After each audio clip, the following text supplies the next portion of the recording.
Roll the intro. Figure out what I want to eat for dinner. Bing bong. Let's go. You liked it. That wasn't so hard. That wasn't so hard, was it?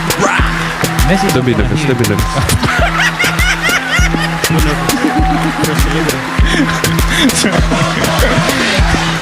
How long did that take? It's over. Shut it down. It's under 1 hour before English got together with us. Messi's up on the hill, that's why you always say up on Messi. You speak in English. All right, and that's the brand new intro produced by yours truly, so no one can take us off for copyright infringement laws. Wowee. And you might make the next cut of the next intro that we start rolling out. What's up? What's up, boys? How's it going? We're going to get stuck into a lot of shit this morning. But I'm just going to chuck you on a little intro so we just bullet point all the stuff we're going to talk about today and also to put you on the spot. Ladies and gentlemen, without further ado, a proud South Auckland kid, man, schooled in Mangere Viscount Primary. Is that where all the journey started? Later years moved on, attended the famous Rugby Player Factory School, otherwise known as Wesley College. There he found his passion for theatre and performing arts. He graduated high school like most, and he's dipped his toes in various job and career paths. But from the adolescence, the art of performing in theatre has always been his North Star, I think anyway. And it's a star that he's followed and guided that's led him to a lot of experiences not many people can replicate. He's one of the original founding members to the South Auckland-based theatre troupe, the Blackfriars. The Blackfriars. This guy can obviously hold it down on stage. He can obviously do wonders in front of the camera. The list is too long to mention all the work he's done, but you might recognize him from shows and work such as The Last Saint, Baby Mamas Club, Filthy Rich. For some of our Australian New South Wales listeners, you might recognize this guy as the drink driving and your Terry godmother. He's a qualified teacher. Apparently on his Google CV, he's bilingual. This guy's one of the biggest annoying Chiefs fan I know. Loving partner to one of them, father to one for now, friend to many. And our also, ladies and gentlemen, Locos, a.k.a. Lotus, Lauie, Tofa. What's up, my man? Oh, man. Hey, what an introduction. Oh, man, bro. You're going to make me teary, man.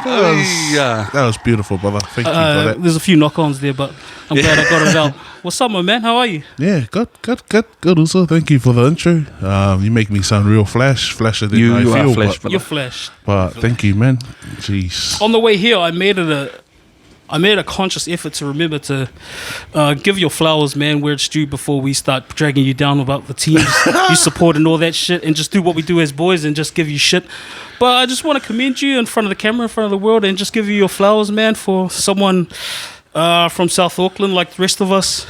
Sometimes, not all the time, but opportunities against you, and the chances are slim, but you've managed to make something of yourself, and you've managed to pave the way and be an inspiration to not just kids, but just everyone around you. And I think we need to acknowledge that. So good work, my man. Oh, thank you also. It still feels weird coming from you. Right. Biggest smart ass of Yes, all sir. the boys. Yes, sir. It's not about me. It's about But you he's today. working now. I appreciate that, and I can see Nah, the that's all setup right. Straight now. up, straight up. Now we got that out of the way. We got that out of the way. So how do we know each other? Wow. How do we know? Family? Family? I mean, we family. Pretty much family, church, and everything in between. and just Yeah. boys' life. And life. Oh, jeez. And the life, pretty much. Oh, the life. and life. the lab. And the lab. And the lab. So there was an idea at the start that when this idea of these sessions came about, that we would invite people that were considered lab kids because of our time spent together at the lab. So we might talk about that a little bit more. But You sure? yeah, well, I'm not. That's why I said we'll talk about it more. So next, I can keep thinking about what we're going to say. But there was some very challenging, some very trying times at the lab. That's when a lot of us boys were in our early, mid, and some of us late 20s. We're still figuring stuff out. Still figuring stuff out. As you do. And then getting it wrong, but doing it again anyway because it felt good. But Yeah, we'll leave that. We'll see how the conversation goes. But we do know each other we have known each other for a long time, and we've all been through different experiences together and different experiences apart. And I think what Chris is going to do today is help us to open up some of those experiences. Let's unpack that. Unpacking. Let's go. I want to start by unpacking that piece of shit you got on your head there. How long did that take? Not long at all. 10 in a row, baby. 10 in a row. It feels good to be on top of the world right now, man. I wish you guys could feel this right now. You guys probably felt it last year, but didn't last long. We didn't feel the same. It lasted 15. It doesn't end the same way as you guys did last year, but we good. Mana. Oy. We're all dads here. Obviously, we're all different stages and still different experiences. But you got a son. How's dad life? Is it what you assumed it was going to be? How's it going at the moment? What's a challenge for you, and what's the best thing about it? Oh, I'm loving dad life, man. That little boy is the apple of my eye. How old's your boy? He's 4. He just turned 4.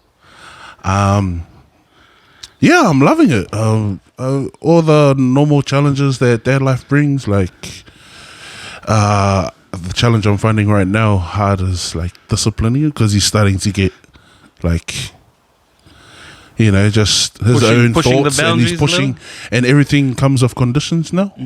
Like it's not just love you, son, and then love you, dad. It's like, can I have a biscuit, dad, or can I have a chocolate? Then I'll love you. Yeah, kind of thing. Yeah. But yeah, he's just, I'm loving it. You're loving it. Yeah.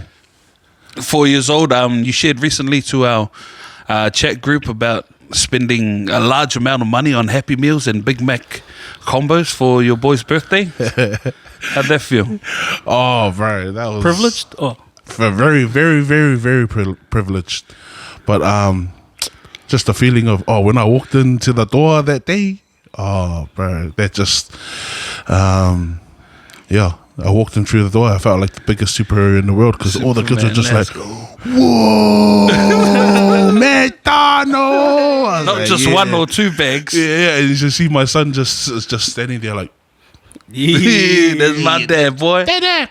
He wanted to make sure he had to call out and Dad. Hi, son. That's my dad. that's my daddy. But yeah, it's not an every year thing. It's just it's his last birthday at that preschool. Oh, okay. So wanted to make it a bit of a memorable one for him.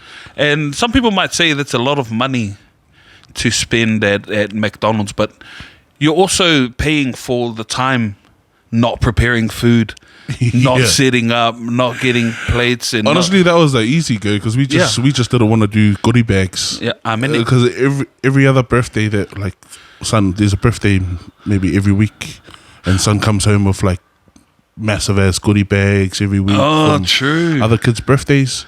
Yeah. So we just didn't want that hassle of staying up all night doing goodie bags. So it was just hit the bank account. Yep. And that's what you're paying for, that convenience as well. Yeah. And all the kids get a toy. Yeah, toy, nuggets. What more could you want? And a birthday cake as well. So that was cool. That was very cool. I bought I think 20 Happy Meals once we had a kids thing at work, and the work paid for it. Yeah. But I had to pick it up because I had the van. And then I took it, and I look like Superman, so I know that feeling. I mean, the only way that your one beats mine is that you got that feeling from your son. Well, I got that feeling from random people's kids, so it's not it's not the same. But I know what you're talking about. It's funny though, because it's pretty normal. Because like, I got the idea of like other parents, like parents. What, taking something for your son's birthday, or Macca's idea? Like Happy Meals for the kids. I was like, oh yeah, someone else bought Happy Meals for the kids, so I'll do it too. So what was the bill? $610. And you also got the teachers too. I got teachers Big Macs because in the morning before we bought the Maccas for lunchtime, we have to like organize it with the teachers. Okay. So I told her, we're gonna bring in lunch today, and then they were like, can you give me a Big Mac? I was like, okay. Yeah. So yeah. I'm very fortunate right now that I can. 100%. And if I can, I will. Yes, 100%. If I can't, then yeah. yeah. Goodie bags it is. Yo, we touched on the intro. You obviously an actor. How much of that is your work at the moment? Like, I think, correct me if I'm wrong, maybe earlier it was more full-time and Yeah. is that right? Like, what's Yeah. your working situation at the moment and how you balancing that with acting and then job and then fatherhood as well, like all of that together? It's not as busy as I'd like it to be. I've been very fortunate recently to land a gig that's afforded me the opportunity to go to acting full time. But I haven't. I'm kind of locked down contractually. Is that a word? Yeah. So it's kind of hard because there's not many things I can go for right now. Okay. But in terms of acting, I really wanted to take this year like off work, like not have a job and just go full time upskill. I was looking into. Right now I'm like looking into accent classes because there's a big market right now for the Netflix market, like auditions coming out to New Zealand and stuff. So my agent encourages me to work on my standard American accent. Oh, cool. So I'm looking into those right now and just doing one-off workshops, acting workshops that I can find that are recommended. That are recommended to me by friends. Because there's a lot of workshops out there, but like I don't really know what the goal is until I know somebody who's done it or like knows the person who's taking it. Yeah, you feel like you can't commit to a workshop that takes up your time. Like you got to spend your time wisely, sort of thing. Yeah, pretty much. And also, there's just got to pick and choose who I want to learn from, or whose skills I want to take and stuff like that. But just going back quickly, you said your agent suggested or advised or recommended that you just upskill and work on your standard American. What's a standard American accent? I have no idea, bro. I haven't even like standard is like what you hear on Netflix. Just your normal American. I don't even want to try. I'm just gonna embarrass Bust myself. a few lines for us. Nah, I can't. Your American accent's probably better than mine. I don't know what you're talking about. See. I can try to do an American accent, but mine kind of turns into a cowboy of sorts. Yeah, that's exactly like mine. Mine turns into some Texas. I've been watching too much Remember the Titans, yeah? What about It's from terrible. the Bronx? See? From Brooklyn, New York? Is that Yeah, that's a hard one. Brooklyn, New York? Silly all good. What's hard? That's what I said, man. Brooklyn, New York.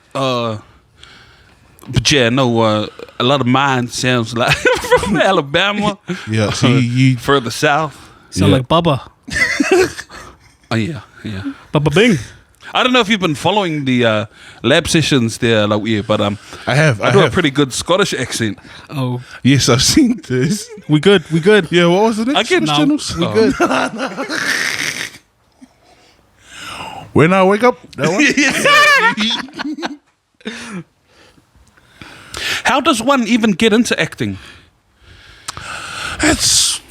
Bro, that's funny because I kind of fell into acting by accident, bro. Because like a bunch of us got rugby scholarships to Wesley, so we went out there for rugby, like And to you become. came out. He came out an actor. Like we went there to play rugby. Rugby was going good. I was I was a lazy trainer, so I was that guy who had all the potential but didn't fulfill it on the field, and just ended up getting like injured, couldn't play, and then just took Staying home on the weekends with me and Falangi. and getting influenced by my cousins, my naughty cousins. Wow. Yeah, and I had a bad run of injuries at school, and then just took drama because I wanted to get out of school pretty much. And drama, like they went on heaps of drama trips. Hey, they always go and watch shows and stuff. I was like, man, I want to get out of school. Doesn't matter where they're going. Doesn't matter where they're going. I just want to get out of school because, I think all my teachers will tell you at school I was a bit of a wanderer. I just wander into any class and just. And the teachers are happy to have you in those classes? Sometimes I'd take over the class. Sometimes I'd see like a class, the real teacher was in there, a reliever would be there, and I'd just walk in there and just take over the class. Oh wow, you're that guy. I was that guy, bro. I was that guy. Mr. Cool Guy. Why would you wander out of your class that you're supposed to be in? Did you not like? I was just bored, or like I was just looking for something cooler to do, or like at school we called it the wagging, but skiving. Yeah. But skiving was cool. It was like, yeah, I don't know. I was just And then going to answer my pants. drama was like permission to wag. Is that?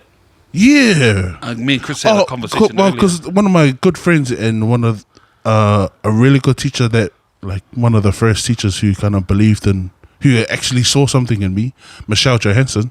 Let's go. Shout out MJ. Shout out MJ.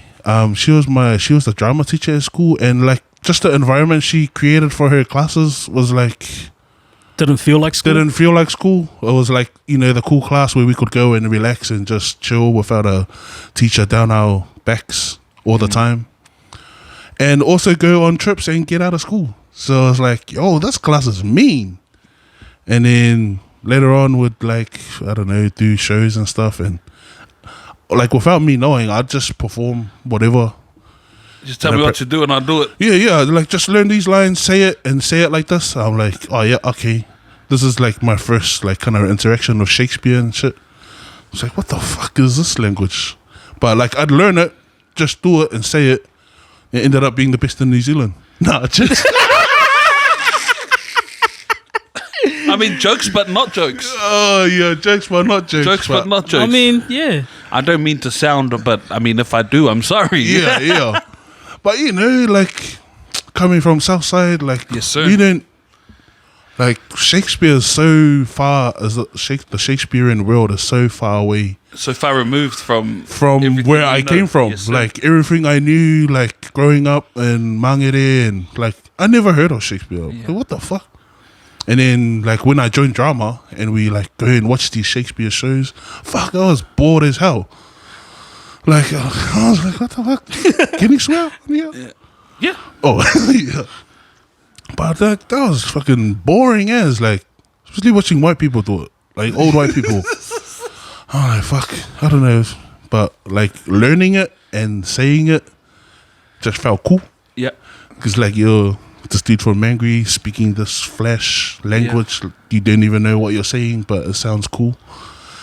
Yo, just on that, you mentioned, you both mentioned like Shakespearean world is so far removed from our upbringing and culturally in our community, and that now that you entered it in that stage, Yeah. was there were there forces against it, or were there any backlash like from your peers or family, like, hey, up to that's Shakespeare, what the fuck is that? Oh, yeah, of course. Like,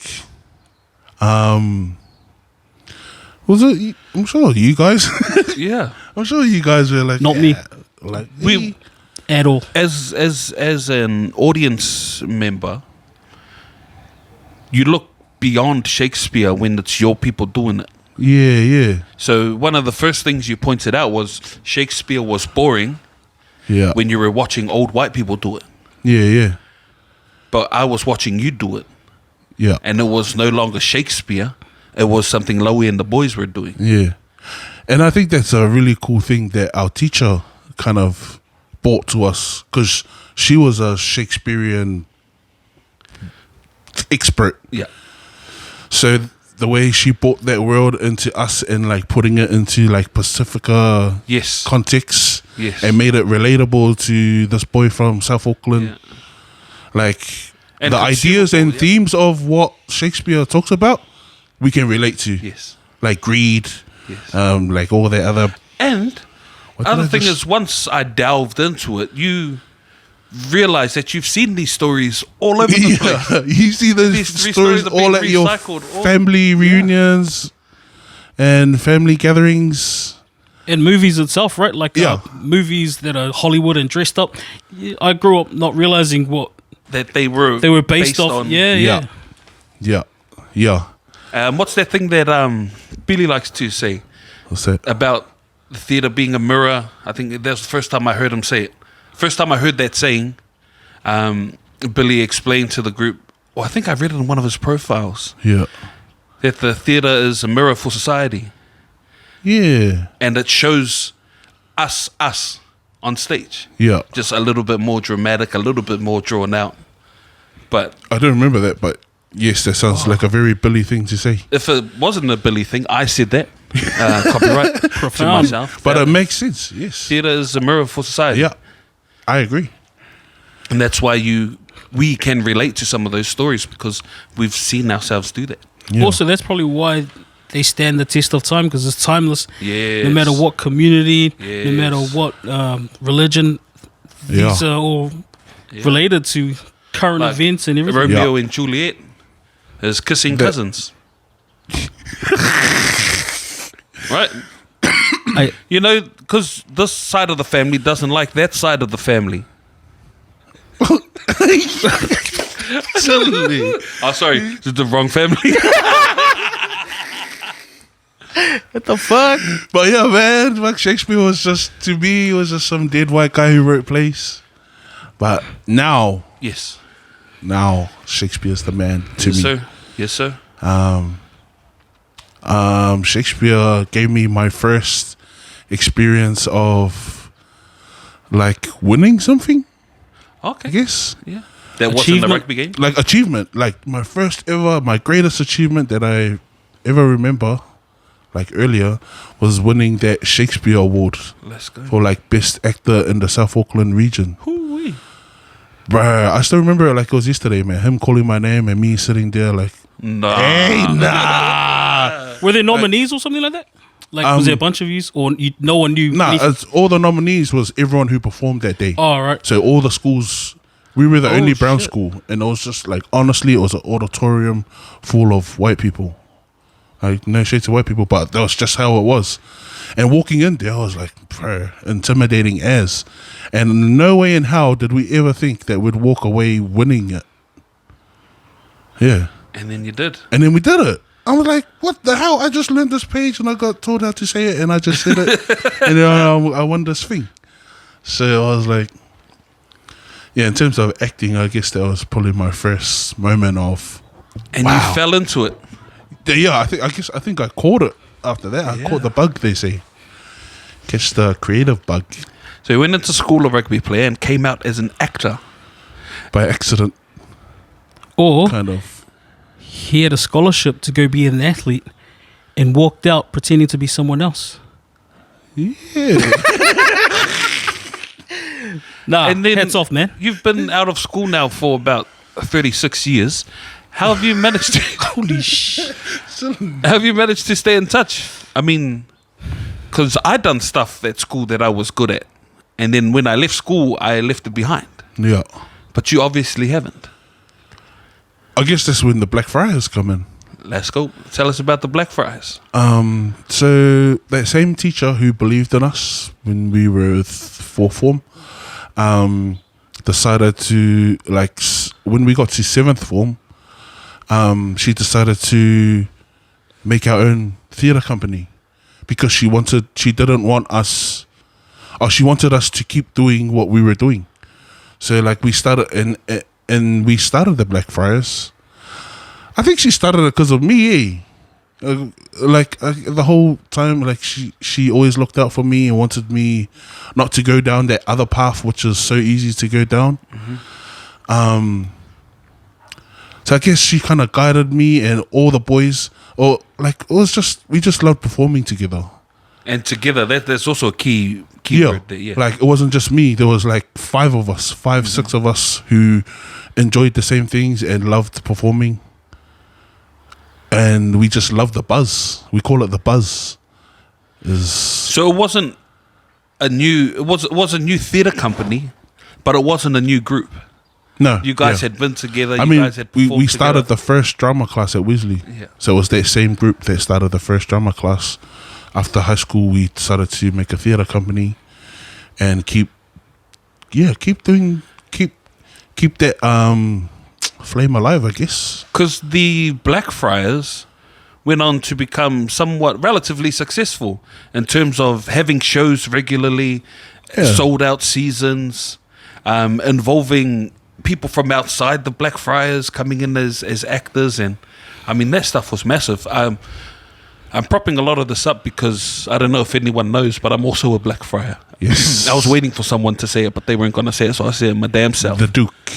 But not only the Duke, I also had another role. I can't remember what it was. I was also a judge. Yes. And I sat with my back facing the audience, so they never saw my face. And number one Muso. And Muso, yeah. I mean, everyone knows Blackfriars music Is neck level. Is neck level. And it's now broken off into... And now it's like leveled now. Yeah. The next generation of Blackfriars performers and entertainers are now using that talent within other theatre groups. Yeah. I've seen, and it's kind of just exploding, right? And it all started... Yeah, from that little... Well, I still remember the meeting like we had in the dining room. There was supposed to be more of us, but not everyone jumped on board. So just the key really? ones. Yeah. There were a few others. There was a few older dudes like the years before me, like the clowns and the performers of that year group. They were supposed to be part of it, but I don't know, they had other stuff going on. I didn't know that. How many more? Maybe another 3. Oh, okay. Do I know those guys? Nah. No. They all, very much older than us. But yeah. And so you kept acting in the community with the Blackfriars Theatre Group? And it was much easier then. I think that's why we were constantly putting on shows, because we were younger, we had less responsibilities, and all we had to do was show up to rehearsal, perform. And turn it on. Whereas nowadays, it's a bit more split apart because everyone's kind of evolved in their own kind of like lanes, and like everyone's just taken off doing their own thing, and it's kind of hard to bring... Trying to get the meeting together, let alone back and like, let alone the rehearsal. But I mean, it's still there. Like that Blackfriars umbrella is still there for us. Yeah. To like, whenever we do feel like bringing something back, then we can. Yeah. Because now you're performing on your own. No, I'm just doing my own. Yeah. Doing your own thing. My own thing. Yeah. But you're still Blackfriars. Still Blackfriars forever. Like no matter what. Yeah. Whenever the call's put out, then let's go. Yeah, that's us. But for now, it's just working on our own personal lives. So how long have you been acting for now? But that's a weird question. I always felt weird saying that I'm an actor or I've been acting. Yeah. It was like when people ask you, what do you do? I was like, because that's not really something tangible, that you can. Yeah, and it's like unless you're a Hollywood star kind of thing, like that was unless you're like on Netflix and like you're the man, see you on all the movies and stuff, then I'm an actor. But I don't know. I still didn't. It's weird, but I still didn't feel like one. Okay. I could say I'm a theatre actor. Yeah. I'm confident in saying that. Yeah. But I guess in the film and TV world, I still feel like I'm getting there. Okay. Even though you see my face on TV every day, but fucking billboards, fucking everywhere during the rugby games. Fuck that shit. Trying to drive home and work, and I just see your ugly mug. It's nice some days, but go down to Wellington to see my family and see your face. Oh fuck! Sorry, man. Back of a bus in traffic, I'm mad about traffic, and then I see him laughing at me. That's some shit. And all you hear is mana. I'm not gonna lie. That's when I look at it, I'm just like, fuck. Go on, tag on the bus. And so you've been performing, acting for a long time. Sorry, to answer your question, I've been acting for how long now? 14 years. Since you're at fourth form. It's been 14 years since you're at fourth form. I was fourth form. Yeah, true. No. Yeah, longer. The first time you picked up a script? First time I picked up a script, fourth form. So, A, B, C. Oh, wait. So a very long time. Now I've known you for a long time in that capacity. Outside of being family, being friends, we also work together in theatre. And then recently, sorry, this isn't part of what we were going to discuss, but it just came to me. Recently, I was charged with, don't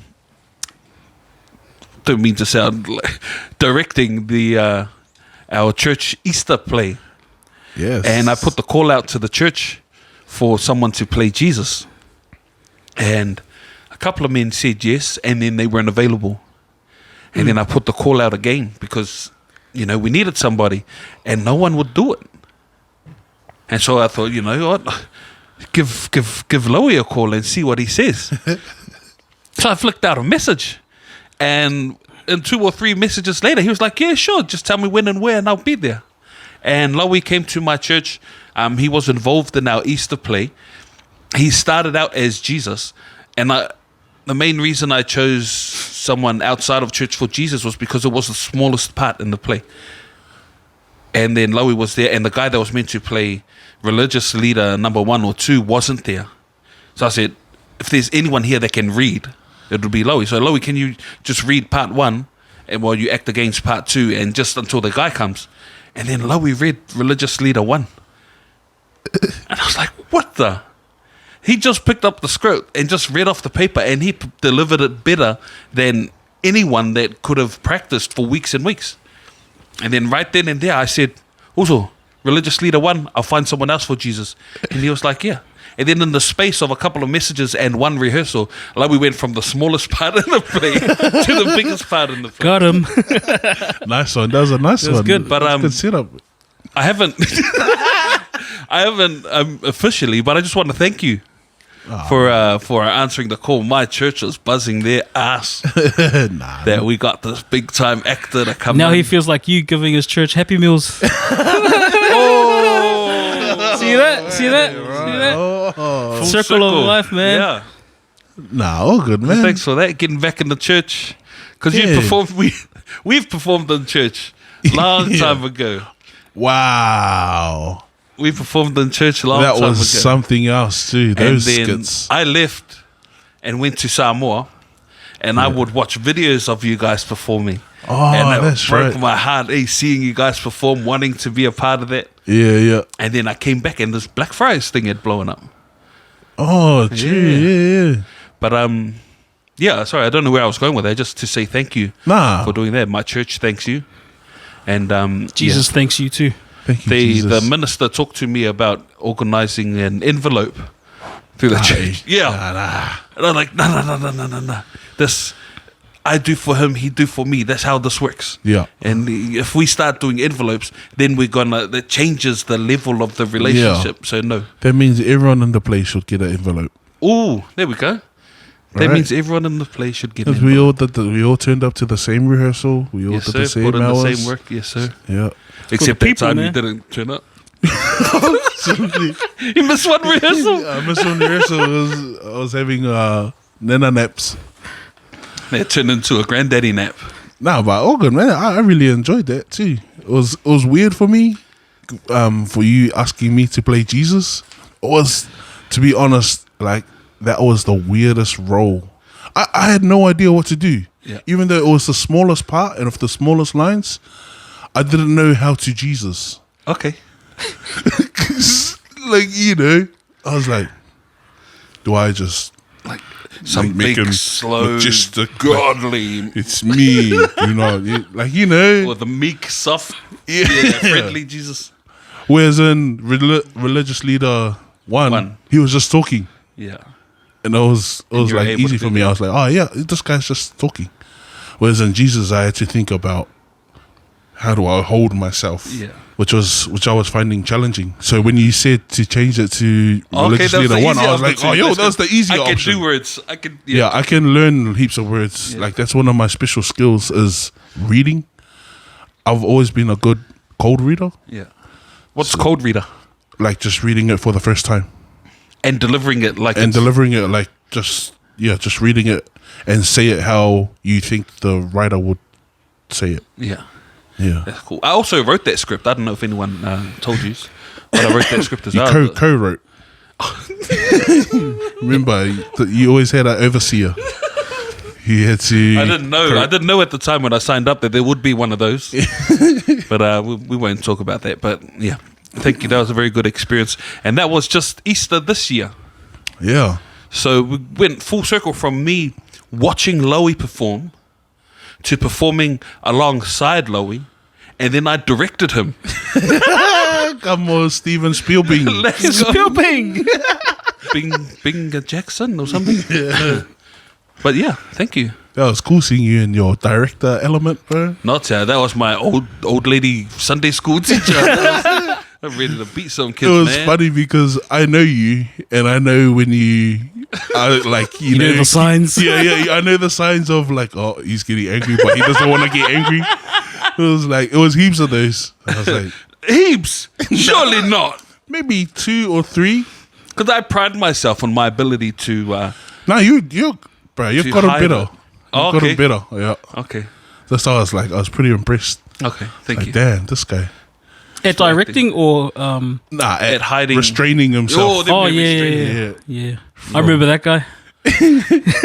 Okay, moving on. We're here to talk about Lauie. Yeah.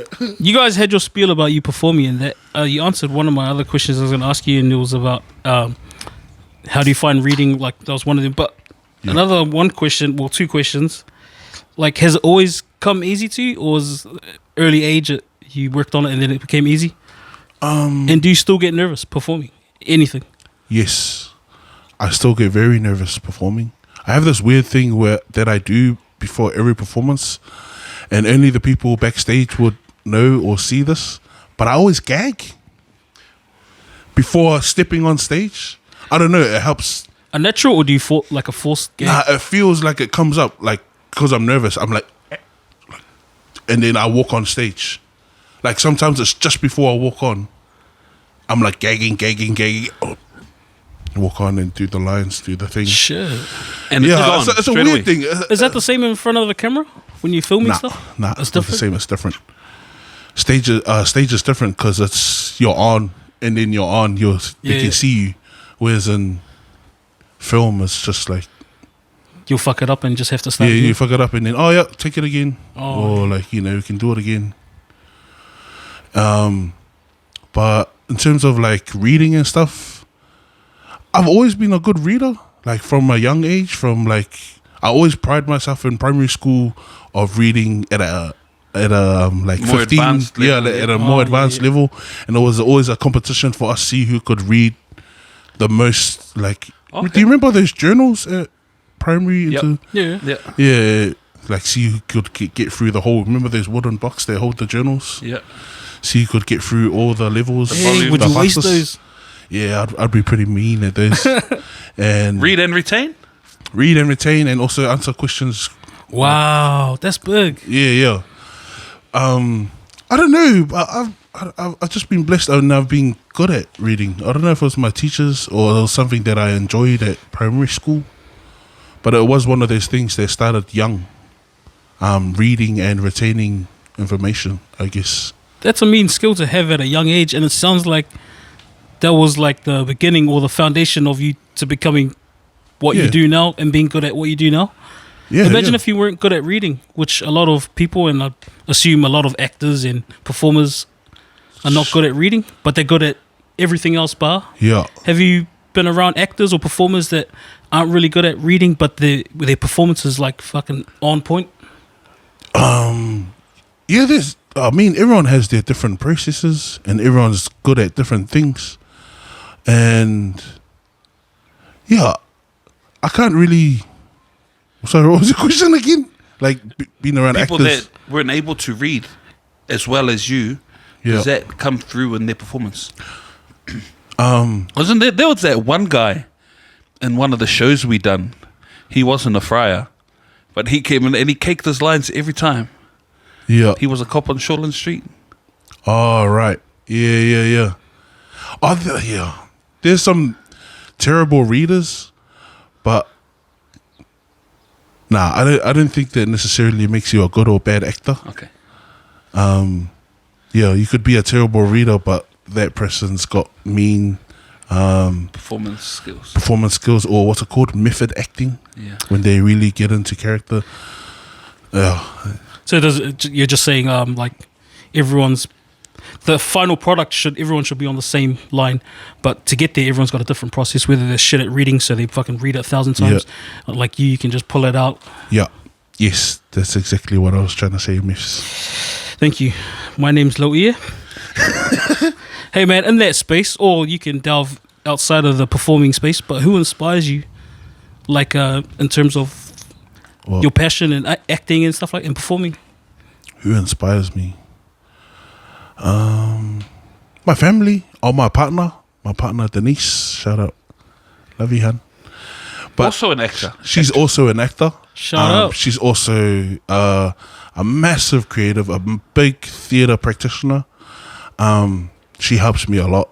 Yeah. Like, in terms of story wise, in terms of like things making sense wise. And she's a huge inspiration for me too. And my mum's another one. It's funny because like, yeah, the biggest achievement for me was like my mum getting to see me on TV and that smile she has when she's proud of her son. That was the best ever feeling. And like, also, yeah. No, sorry. What'd your mum see on TV? Filthy Rich. Was it Filthy Rich? Yeah, it was that series. Are you sure? Yeah. Because that's the one that she always loved waiting for every week, even though I played a minor ass part. Yeah. Like I hardly spoke, I think. But were you on every episode? I think I was on like 6 out of 10 episodes. And so sometimes she'd watch it and you weren't on. Yeah. But she still enjoyed the show anyway, so it was like.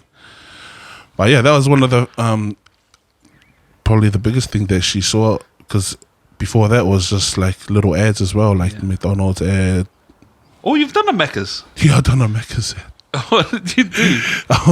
I'm on a boat and I'm fishing, and I fish up a Big Mac a fillet fish. I don't think that ad lasted long. Okay. Yeah. I think I vaguely remember that. Yeah. Yeah, of course it'll be a Where fillet. else might we have seen you? Ad-wise. Ad-wise, man, the biggest like Mama You Made It moment, the first one I had was the Spates ad. You guys remember Tiny. Spates? Tiny. The big, yeah. Tiny Tim? Yeah. The big Ruben, his name's Ruben, he was a kickboxer or something. Big Henry. Massive, eh? But yeah, I remember that. that was the first like gig that I cracked. I was like, wow, I'm an actor. Like, they pay for flights that they flew me down to Dunedin and like going for costume fittings and stuff. I was like, oh, that felt real weird, like trying on different clothes all the time and like people just standing there judging you. But they're not judging you, but they're just judging the clothes. Like, oh yeah, that looks good. Yeah. Nah, we don't think that color works with the color palette. Like that. Yeah. So you've been on a Spates ad. How many ads was for Spates did you do? It was just the one. Just the one? Just the one big one. But it was like a week shoot for 1 60-second ad. Jeez. Yeah, Cadbury. Okay. Cadbury was the first one. What'd you do for Cadbury? Remember? No. I think you guys gave me a lot of crap for that one. That was the, Yes, we do. the one when I eat the chocolate and I was like, oh, it's tingling in my mouth or something. You remember? No, not me. Do you remember, Chris? it's tingling. Or Yo, something. man, drop the edit here. Oh no! I hope it's not out there anymore. It'll Gibbs. be out there somewhere. Oh, Gibbs. Tingling in my mouth.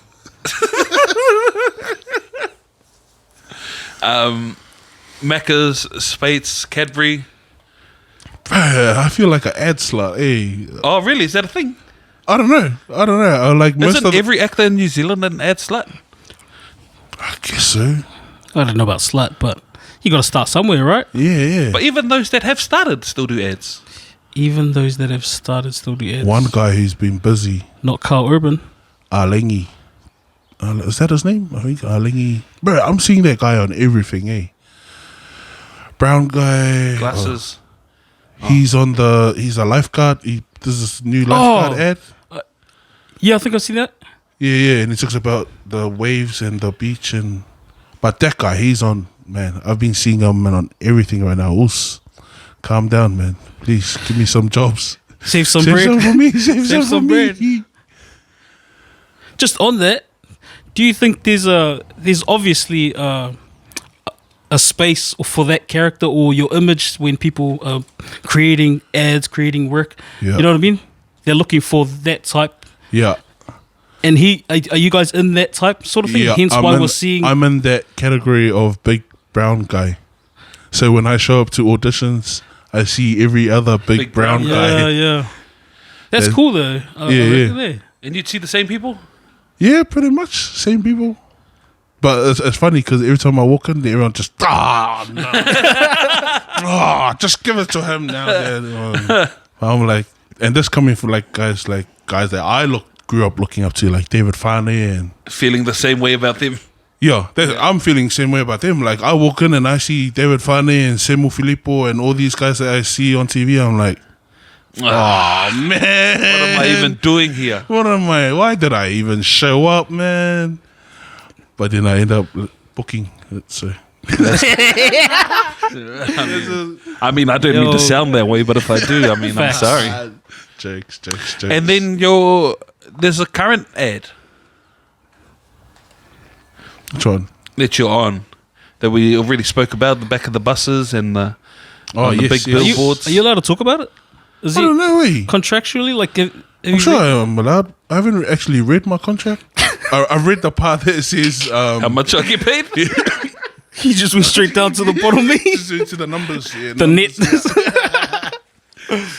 But no, I'm sure I'm all good as long as I don't do anything that will like tarnish the brand or Bring like, disrepute to the company. Better take their hat off then. Do they support a rugby team other than the All Blacks? Black Ferns.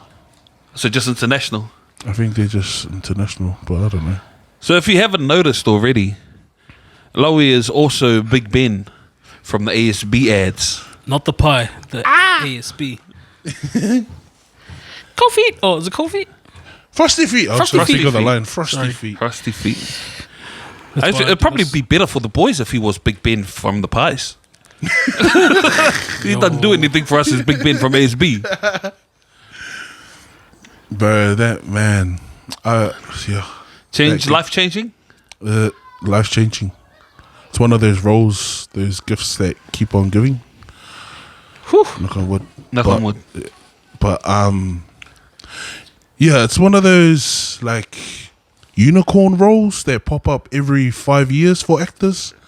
Like actors that can find a job that can carry them for the next 5 years. That's kind of like the aim for. Oh, okay. I didn't know that. But I was talking with, I'm not sure, Fasitua Amosa. Amosa, yeah. He's the Mitre 10 guy. But I was talking to him about it, and At one of your big brown guy shoots, or I think he came to watch Dawn Raids, okay.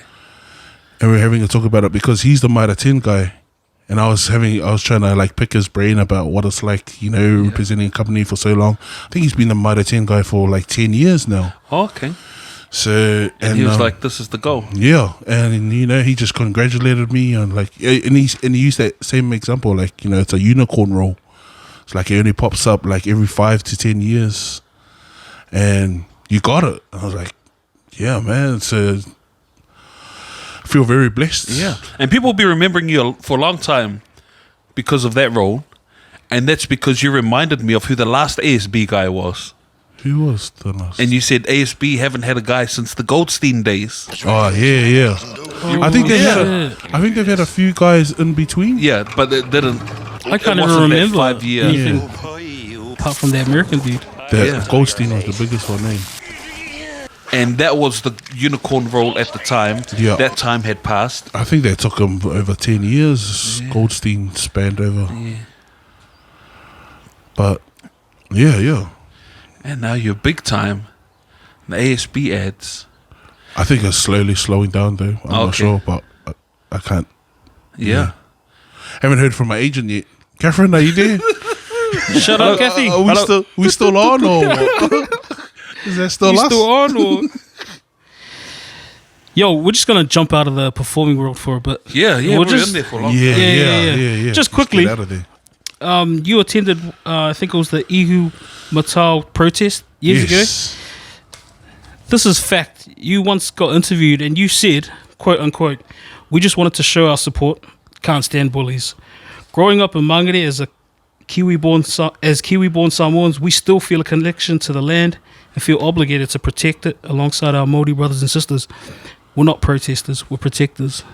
Yes. First of all, is that true or not? Did you say that? Second, if it is true, where does the sense of like Guardianship. where does that come from? Is it instilled? Is it you don't know?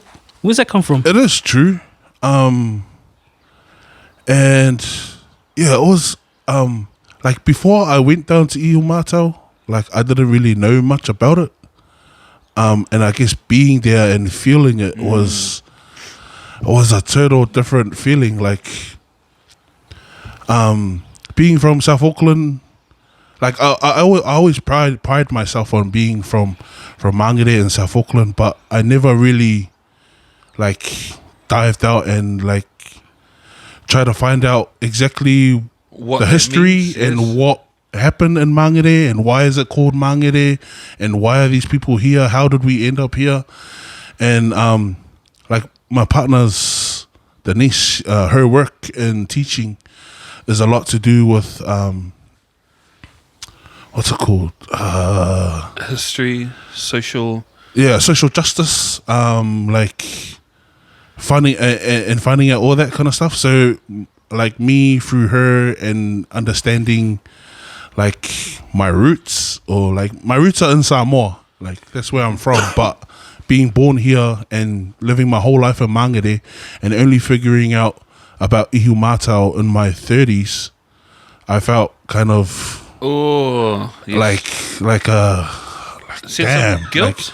like a sense of guilt, like man, I've lived 30 years in this land and Called it my land. called it my land, called it 275, all this, and like all these struggles and all the stories of pain and like suffering and like stolen land that just happened just down the road from me, like I had no idea about. And only figuring that out in my 30s, I felt a sense of responsibility to learn and like to protect.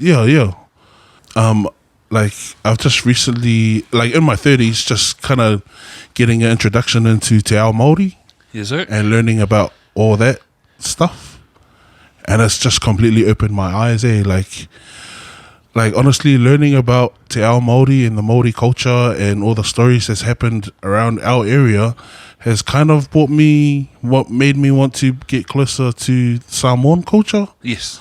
But I feel like I'm closer to Māori culture than my own Samoan. It's a lot more accessible though. Yeah. Information. I mean, learning more about my Samoan culture, I really wish that my grandparents were still around and that I was able to talk to them now about the questions that I have about that time in my life. Yeah.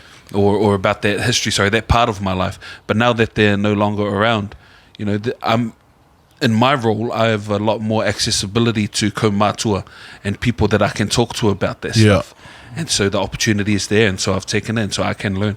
But yeah, I'm with you on it makes me want to learn more about my Māori Samoan culture, but I'm a lot closer at the moment to the Māori culture. But I think it's because it's more accessible. Yeah, I can't stand bullies. I like to think I was that guy in school where I'd stand up for... Don't worry about what we talked about outside of this chat. No, not only in school, but in life. Like, if I saw someone getting bullied, I'd go and bully the bully. Yeah. Like... That's hate versus hate, bro. Like, it is, but... Yeah. that's what you knew at the time. Yeah, that's what I knew at the time. But... So you hate bullies, but you were the same kid that told everyone, sit the fuck down, fuck the reliever, I'm teaching this class. yes. Cool, that makes And sense. pretty much bullied the teacher. Because you're bigger than a lot of people. Yeah. And I don't think people quite see that until they see you in person. Yes, size has always been the first thing that people notice about me. I've always been the biggest kid. Ooh, you're a big boy. Yeah, like every time. It's not so, even I still get it now. Like, you're a big boy, bro. You'd make a good prop for the All Blacks, brother. Yeah. When you're coming to church, the kids, the man's here. Look at what man? The big man. Just leave it, miss. The big man. Big man. I know big man. No big man. You wish. But you're not you feel like the protector of the bullied. Yeah? Nah, Nah? I'm just talking shit, man. I was just talking shit. Were you but a bully? I just didn't. What? Was I a bully? Yeah, no. Okay. I think he's answering and he wouldn't know, but I don't know if we spoke about this on the session, but wasn't even breaking it down that much, but we defined bullying, right? Do you remember that conversation? There's a difference between bullying and being mean. And a lot of what kids face these days is other children just being mean. I mean, we could go on about it for days. Yeah, it's muddy water. But yeah. Were you a bully? Were you a bully? Not an uncle bully, just were you a bully? Nah, yeah, probably sometimes. No, I think I was the one you explained. I was acting out, and my actions were a bully behavior, but it wasn't intent for personal to that person. You're just acting out. Yeah. Yeah. I actually think I was a protector. And I'm talking mainly because I don't really remember my younger school years, but in high school, I was in the top tier of learning. And there weren't many big brown boys in my classes. I was the white kids and the Indian kids and the Asian kids. Yeah. And so I felt like I had to protect them from the Protect brown who? boys, I'll protect your.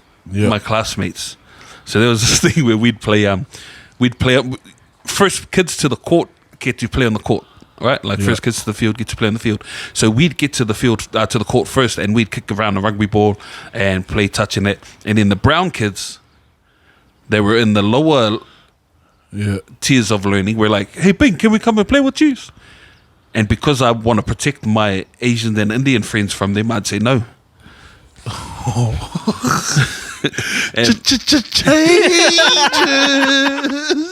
I was that guy.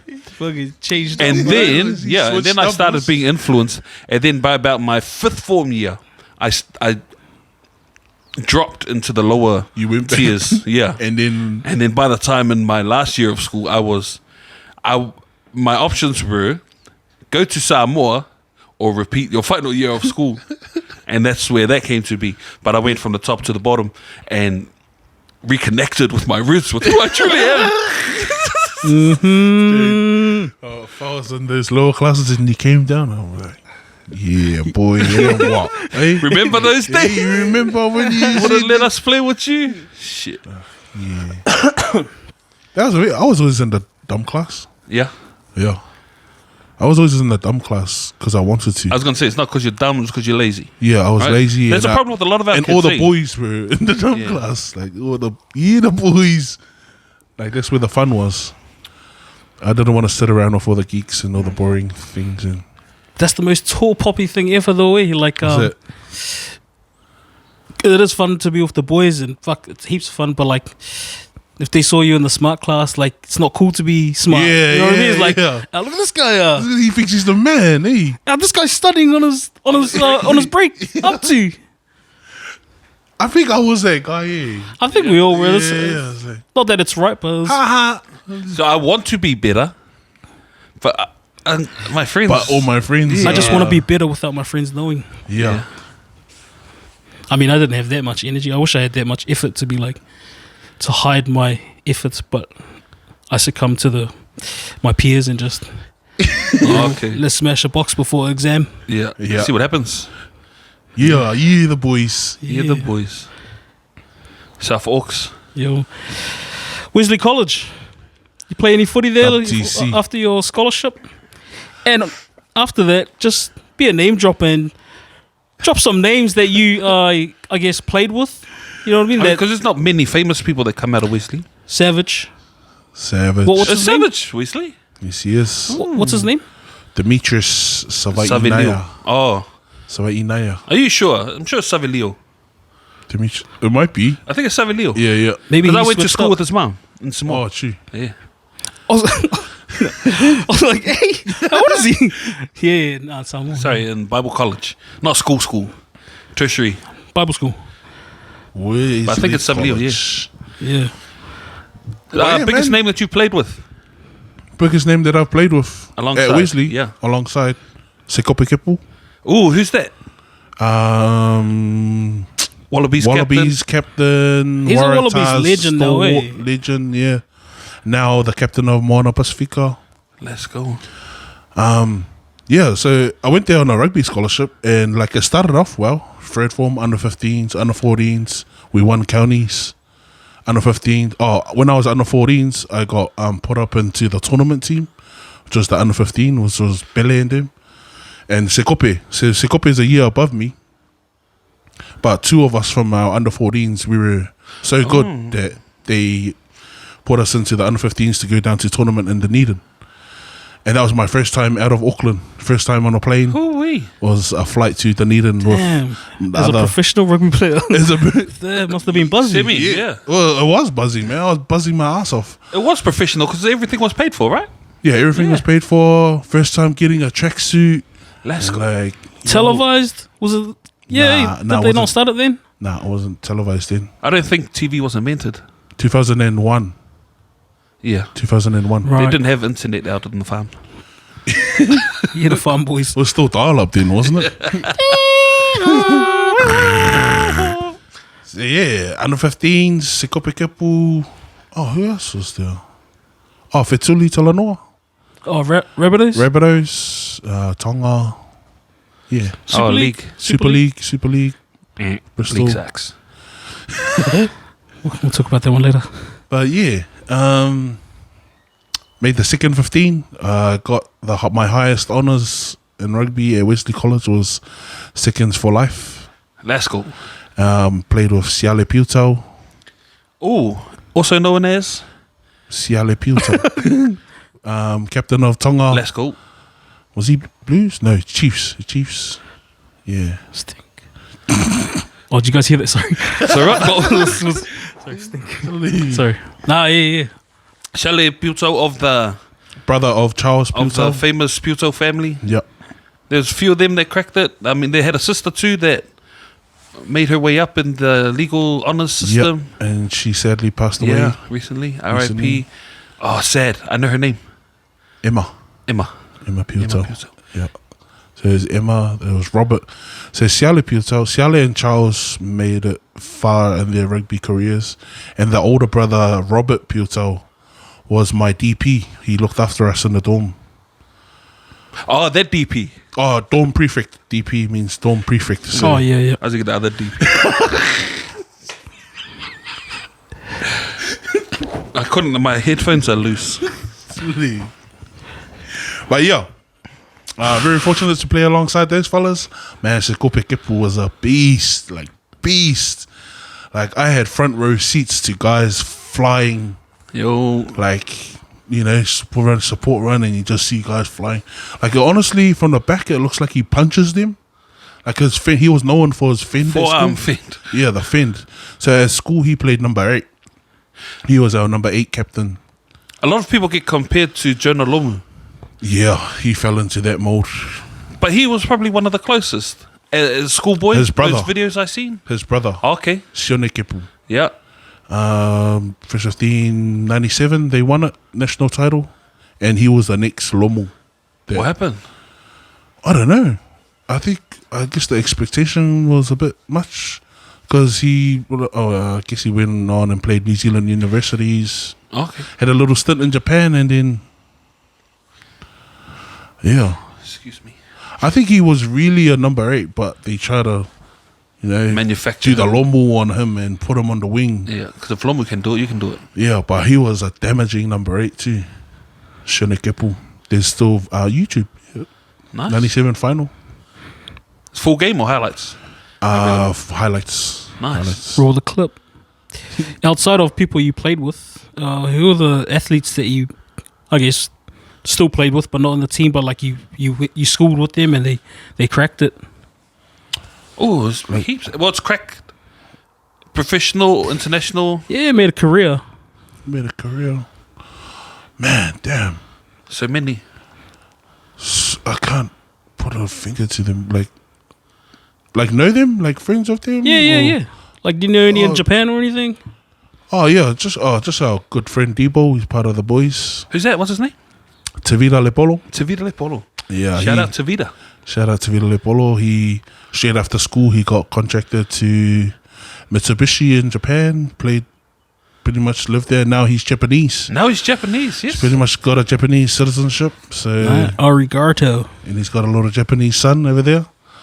And he's still playing. I'm not. Nah, I Okay. think he's finished coaching now. or no? I think he's into teaching now, teaching English.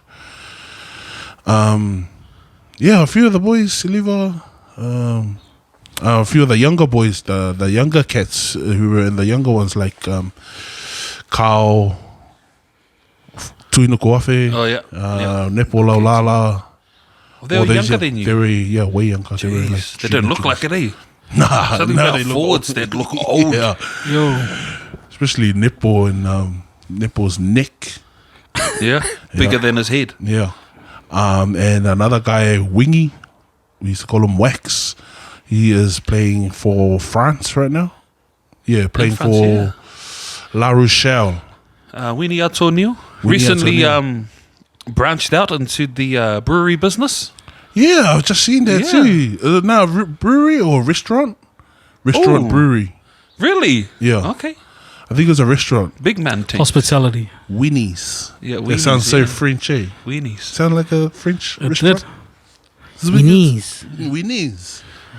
I tried to listen to the podcast where they talk about it, but it's all in French, so I didn't know what was going on. Actually, when you put up their podcast, I was like, let's fast forward. Where's the Couple of your favorite blues players? favorite blues players? Frank? Yes. Frank Kalai. Augustine Bulu. Ooh. Another one. Mad Dog. All Blacks. Started off the Let's Chiefs, go. All Blacks, and then later on off the Blues.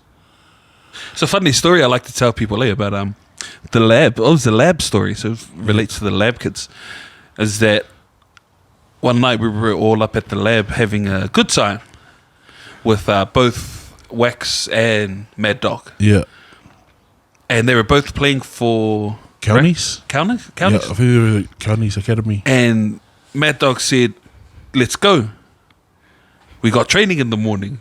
And Wax is like, you go. I'll come home later. And so he stayed all night. And then I think we drove him home later that morning so he could go to training. Hey! Yeah. Was that the night he tried out our slip and slide at the back? Maybe. But I mean, and the end of that story was that the one who went home early to sleep for training Didn't make played training. for the All Blacks. Oh, yeah. And the one who didn't played for France. So I don't know if that has anything to do with it. But that's a story that I like to tell. Wow. That they were both over one night. Yeah. One of them went home early because it was more important to go home early for training. And the other one wanted to hang out with the boys. Wow. So you're to blame for New Zealand losing one of its possible best props ever. Yeah. Me? Why me? That was our lab. I was sleepy for work. I was sleeping for church. So good times, man. I always forget that those guys were around that time. Yeah. Yeah. I mean, We still laugh about it like the most random. Well, they're not random because they always come through either Y circles, his circles, but all the circles end up. The lab was full swing. The hati was also in full swing. I think, Hati was like, started from school. But Okay. Yeah. I didn't know that. I thought it was just that place in Pepsoi. No, it was just a place where they would crash and Anywhere get to training. Yeah. became the hati. Yeah. Oh, okay. It was like the crash place before training. I don't know how they do it. Because these guys were animals, man. Like they'd be animals and still go training. You know, like I think I cracked it once at one of the hati boys' parties. I don't know how the hell I ended up there. But I was there and I made best friends with Fijian prop from Wesley. Counties. Greg Jews. Oh yeah, Craig Jews. Craig Juice, Craig? Graham Juice, Graham Jews. Yeah. And I met him for the first time there, and then we became best friends. And then I remember seeing his name climbing the ranks. Yeah. He cracked the Blues at one point.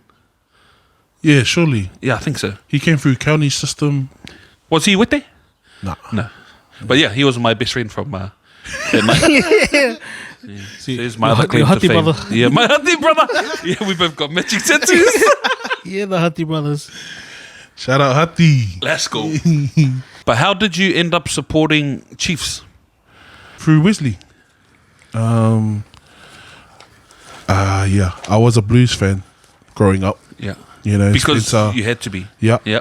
And man, I've been trying to find it for ages, but there's a when I was at primary school, New Zealand Rugby News Yeah. came to Viscount and did a story because the Blues came and held workshops at our school. And on the front page is a photo of me and the Blues front row. I forgot And you're who the it same was. size. Yeah. Not. Yeah, that's why they did the article on me, because there was this big kid, hulking 12-year-old kid just coming from Mangere on the way up with the Blues front row. I forgot who it was then. When was that? Like 98? Yeah. 98 Blues. But I can't find it. I can't find the picture or anywhere where I can get it in the archives. But yeah, man, I was Blues. Went to Wesley College, but I wasn't really a Super Rugby guy then. Even at school, I wasn't really Super Rugby. It wasn't until after school Yeah. when and I really followed the Chiefs because there were Wesleyans playing for the Chiefs. Oh, okay. Like we had Nivata also, Sivene Sivivatu, Stephen Donald, and all those guys. Stephen Donald the Beaver. Yeah, so it wasn't until like maybe 2007, 8, 9, I started really getting into watching Chiefs. They sucked me in 2012 and 13 when we won the back-to-back. Yeah, baby, back-to-back champs. Back to back. And it's just all go from there, man. I'm like Chiefs man for life now. Yes, It's sir. like, Yes, sir. yeah, mainly because of Wesley. Mainly because of And Wesley like all the boys that were competitions, playing. all the competitions that we played in at Wesley were Chiefs region competitions. Okay. Because yeah, I think Wesley tried years to get into the 1A comp in Auckland, but they wouldn't let us because it'll weaken the county's comp or something. I think that was the excuse that I heard. Yeah. I remember when I was a kid hearing about Wesley College's rugby team, and you guys had to play a club comp. Yeah, the Because- first 15 were in under 21s comp, Yeah. and they'd win it like 3 years in a row. Yeah. Because the school comp just wasn't. Man, how shit is it to be up in that comp and not play for Wesley? What's that? What Like, do you mean? You just imagine like I'm you in want the to. 21s. The 21s? Yeah, you're like, yo, 21s with your boys, you're older, and you go play these high school kids, and you're like, ah, fuck it. And you then get your it? 21s goes and have beers in the sheds after, and these kids go back to school. Back to and the you dorms. lost. Yeah. And you got thrashed. Like the scores that the They were first putting 15 up. would put up, it was like 50s. I remember watching one final. I think it was Cricket we reached 100, scores. 100, Oh, shit. 100 points on Rewa 21s. Shit. That 2001 first 15 to Sivivatu and Donald in their KC. first 15. Nah, KC was 2000. Okay. I remember them putting up 100 points on Rewa on our number one field, and I was like, At the finals, in the counties Manukau under 21s final. you're not supposed to score that high in the finals, right? But to me, I thought that was normal. I thought every first 15 was played in the 21s comp. I was like, oh, yo, we're mean 21s. Bro. But those guys, they were men, eh? Like, do you remember the seven formers? Would the seven formers look like men when Yes. you referred for? Yes. Yep. Like full grown I talk beards about and- that all the time. Yeah. Yeah. And then when I was a seventh former, I felt like such a little shit. Yeah. Like, how does that? When you're a third former, all the seventh form girls look like ladies and Yeah. women, and you Bruh. grow up and it's just my bees. What do you do on a Friday to kickstart your weekend? What do? I chill with my family first. Yep. And chill and watch rugby. Nice. Family, Rugby, chill. Some people like to go back to their homestead, go up north and visit their family, get their feet on the ground, Yeah. reconnect with the soil. What kind of things do that for you, Just being home. being home? Yeah. Just being home with my family. Let's like, go. that's it. Like, with no one else. With no one else? With no one else? Stop one- bloody turning up at his house at 4:30 on a Friday afternoon, waiting for him to open the garage door. Shit. Yeah, nah. I just like Wake up, being boss. home. That's it. Like, I'm a homebody. That's cool. Yeah, I just could just stay home and do nothing. Yeah. Me and my missus, we've purposely make it a thing to make our house the best place that we want to be, we want to go to. Yeah. So no matter how shit anything is, can you imagine that there's people out there that would rather not go home after work? Yeah, that's sad. That makes me sad. Yeah. Like, I'd rather go and hang out at my friend's house and then come home and just to sleep and to shower and to get like, I'm like, nah. I can't wait to get home. Yeah, the same. I mean, I hate humans. I don't like crowds or interactions or stuff like that. That's interesting because the first thing that pops into mind is that you will go to every single Chiefs game you can with the biggest crowds that they've had in years. With my family. Okay. With my family. Yeah. Like, But yes, being at home, chilling, kicking back, no one else. Anywhere my family is home. Ooh. So I take them with me to the Chiefs game. Yeah. And I take home with me. Nice. Yeah. Like if it was back in the days, I don't think I could go to the games with the boys every week. Oh, okay. But I love doing it with my family. Yeah. It's like a little family time. Like my son calls it family time. Yeah. Is going to the Chiefs game. So it's like, how does he do with the crowds and the big noise? Oh, bro, he's annoying. He just doesn't care about what's happening on the field or anything. He doesn't watch it. He just wants to run around. Yeah, he just likes being around heaps of people. Okay. So like half of the game, I'm chasing him around the stadium. Or my partner is. I'm like, no, you can eat it. I'm still in. I'm in. Yeah. Doing your rips. Yeah. So was Denise always Chiefs? Nah. No. And now I converted her. Okay. She wasn't even rugby. Okay. She can't even. Yeah, she doesn't even. But and now she's been to more games than I have. Yeah. I think it's she doesn't really like rugby at all, but I guess it makes her feel closer to me. Just doing it together and watching it together is the only time she likes it. Yeah. I try to get her into the Warriors. Yeah. Let's watch the Warriors, but no, she can't get into the Warriors. It's not so easy doing it with the Warriors. I mean, with their track record and all. I mean, it's easy for me to love you and your team that's winning 9 in a row. That's it. And I think, it's really got into her, like the whole atmosphere at the stadium, and she loves going to the game and enjoys just the dramas of live rugby. Yeah. I guess. She's, change it up a little bit, talk about me. Mike Inge wasn't a rugby either. Yeah. And then she became a rugby because we were the rugby was in our house all the time. We were drinking and watching the game. And then she'd watch the game. She wouldn't pick a side.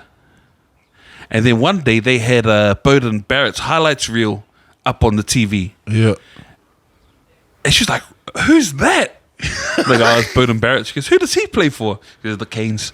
She goes, that's my team. It's like, what? Oh, was that before Blues Barrett? Yeah. She goes, that's my team. I was like, no.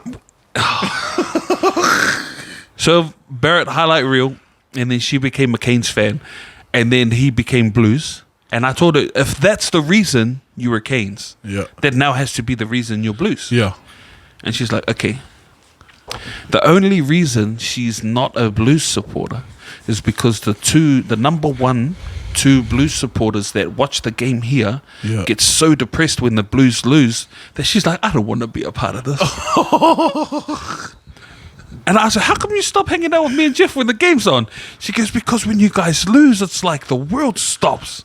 And I don't want, that's a stink buzz to be around. So I lost her twice. Once because I let her watch a Bowden Barrett's highlight reel. Yeah. And second because we lost and we bloody got depressed. So yeah. I don't blame her, bro. I mean, fuck you. And now I can't get her back. Now I can't get her back. So I'm glad that you're able to. Best. How about the middies, bro? How about Kyle? She's was. No. Oh, was. Yeah, she watches the teams I watch. Yeah. I feel sorry for her. Oh, she feels sorry for me, but she pities like any team of mine that loses, she's like, "Oh, you alright?" And that makes me more mad. Like, don't coddle me. I'm not, but don't ask. Yeah. There's the same. We're not watching the game. There's the same with Denise too. She knows. Yeah. She knows the signs not to. Yeah.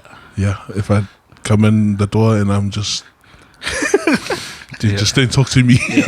Yeah. Just give me 15, 16 minutes. I'll come back. I'll zero back out, and then I'm back to family man. But just this is my process. But that's all we half love time. sport. Game's half time, and I go inside quickly, check on my family.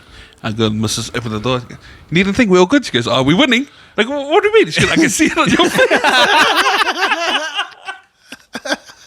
face." Gas. That's all we love sport, man. Yes, sir. And then we've lost. Sport, man. We've lost. I go open the door and I try to trick her. She's like, "We lost, didn't we?" Like, yeah, she can see it. She can see it, even though I'm trying not to do it, but she can see it. But it's there's this thing I saw online where the dad was like, "I don't know why my kids do this. I've bought them all the latest games and consoles and all the sports equipment and stuff, but they sit there on their tablet watching some dude playing Minecraft." Yeah. I'm like, "Why don't you just play Minecraft yourself?" Until the daughter turns around, sees dad watching rugby. Why don't you just go play rugby yourself? So, because people that play rugby don't watch it as much as we do. Yeah. Man, I watch a lot of rugby. But if you were playing it all the time, you'd be surrounded by it all the time. Kind of be the last thing you want to do, right? Unless it was a massive game. Yeah. 'Cause I remember I used to like watching grassroots, ITM Cup, see my players develop into the Blues, and well, I just don't have time for that anymore. But why do we escape into sports? Because it's solid. Oh, yeah. It's a buzz, man. It's a buzz, yeah. It's culture. It's the whole journey of the into the Shakespeare is not the only type of dramatic man. The sports is, and now with technology and society, like sports even dramas. more like. Yeah. And the bands with the boys, there's nothing quite like it, especially with the teams and stuff like that. Yes, sir. It's solid because you feel it's not real hate, but it feels at the time it's real hate. I hate him because it's that team. And then after you process the game and the result, it's almost like playing against someone, like you'll have a beer with them. But for those 80 minutes, I don't care if you die. Yeah. And one thing I hold on to is the fact that any New Zealand team that does well essentially is doing well for me in the All Blacks. So always in the back of my mind, D-Mac, the form number 10 at the moment. And I can only say that because that bodes well for the All Blacks. Yeah. Yeah? Yes. So as much as some people I know hate D-Mac, I'm like, but he's going to play for our team. Yes. He has to be good. I mean, yes. But he's still a bit to go, but he's something else, eh? Yeah. Is he playing better than last year, or is the team playing better for him? This is his first. He's just got back from Japan. He wasn't. I reckon he's made a huge difference to how the team plays.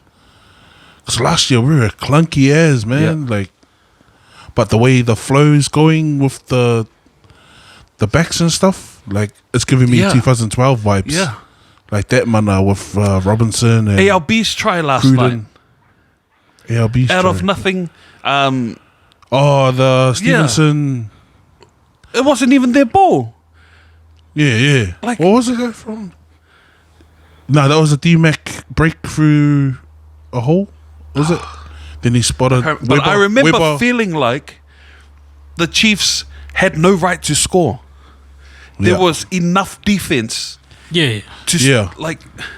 But the back line is so in sync that they just know where each other are. It's like that Fijian offload thing. Just throw it and they'll be there, kind of. Respectfully, though, like they're on fire. But like, those are Highlanders. You know what I mean? Yes. So like you said, they shouldn't have scored a lot of those. Yeah. How many? They still got bro, like Highlanders 20. were still mean. Like that back three, the Renton, what's the Billy Harmon, number 7? Yeah, he was on. He was on. Like those He was two were working on. hard. I felt sorry for him. What about Frizzell? He was invisible last night. He scored I didn't though, see eh? him. Did he? Nah, he didn't. Oh, No. It was only De Groot and but yeah, I don't know. Every time I see Aaron him, Smith. Smith. But yeah, I didn't see him last night Mikaele Tu'u, he was at the start of the season. I was looking forward to him until this he year. got injured and then came back and invisible again. But yeah, the standouts was Renton, and even though Renton had a few knock-ons and mistakes here and there, but him and Billy Harmon were punching those lines pretty solid. Nuggy was always on. A little bit worried around the ruck. He was for a little Chiefs. bit messy. Yeah, I didn't He think lost so. the opportunity early on. who? Nuggy. Yeah. I feel like he was right on. the try line, and he just had to burrow over, but he couldn't get his hands on the ball. Yeah, He was yeah. rushing. Was that when Tokeaho blew him over? Oh, I don't know. Oh, yeah. I don't know those players' names. Who's that? Tokeaho, some Sonny. He's the new Bentamefuna. Oh, okay. What about Sona? No, he's better. Yeah, nah, he's better. He's the new. That's why I say he's the There's new Tomalolo. Tomalolo. Wasn't he like the highest scoring prop or something? Yeah, that was that year, 2013. Yeah. He was like top try scorer. Because Just every time we nasty. get to the 5 meters, boom, Yeah, try. give it to him. No one can stop him. His pick and go was like Yeah. unstoppable. World class. How many did he get that season? He, Probably won 12? every game or something. I think yeah. he ended up with 12. Favorite Chiefs player of all time? Beaver. Yeah. Not. In the No, black sorry, and gold. Sibi Vatu. In the black and gold, not because Beaver also has a folklore about him with the All Blacks. That's why I and- like him. Just because of that. Yeah. But in the Chiefs jersey, And the Chiefs who was jersey. more influential in your life, on your life? Civies. Civies. Oh, it's hard. That, Yeah. I can't go past that 2012. Like Masanga and Tim. Gone. Kahui. Oh. Yeah. SB Dub. Was he in your all-time mana team? Nah. Bundy over SP Dub. But wasn't he key in your back-to-back? Bundy. Over Ngatai. That's I 13. Oh. Should we, Bundy, second should 5. have like something written down so you can write it. SP Dub. No. I only say not Bundy because he's way better now than that 12. Yeah, and he was yeah. good 12 those years. But like now he's like fucking. You reckon if he stayed, he would still end up as good as he is now? Bundy. Nah. Yeah. I mean, hindsight, but I'd say Yeah. no. Because like if he stayed, he would have I had think he to left because play better the to line get was that too long, competition. eh? Yeah. because it was Laumape and all those Yo. guys were coming up. And Because Sonny then was still around too, Sonny right? was still there. to go overseas, it probably relieved some of that pressure of trying to be an All Black. And then What? he just played freely and got better and better that Yeah, way, true. as opposed to having the pressure to make you get better. Yeah, Hey, he he just probably- went over and just jammed. Now there's no pressure. I'm just gonna. Yeah. And now look at him, and then he beat the All Blacks. Wow, part of history now. Him and James Lowe, Yeah. Same both, team, same both game. them and us, both the Chiefs, yeah. Chiefs beating the All Blacks. Ex-Chiefs. James Lowe, he's cracking it. I thought he went over there because his feet were dying or something. He's got a condition there. He would die. His feet were. What condition is that? And why? man? But, sorry, you said ex. Jamie, Chiefs. bring I thought up you James wanted Lowe's Chiefs. feet condition. James Lowe. Bro, his feet are taller though. Bro, he's still quick, man. And he's still Yeah. carving right now for Leinster. Like I just Something watched about the- his foot and touch. Oh, I could be thinking about someone else. Might get some NSFW stuff. James Lowe feet. OnlyFans. Calf injury over the Leicester Tigers. He's currently out with a calf injury. How would you come up with your feet conditions, huh? On the Chiefs website. You got nothing. Thanks, Jamie. We'll do this again a little bit later. Now that we've got all the introductions out of the way, and we've talked about the stuff that we know about, like your school and your acting and things like that. But I know there's some stuff that's kind of deep, dark, and dirty that we can talk about that we're still not sure if this is the platform for. But deep, dark, and dirty, eh? Once I find those images of James Lowe's feet,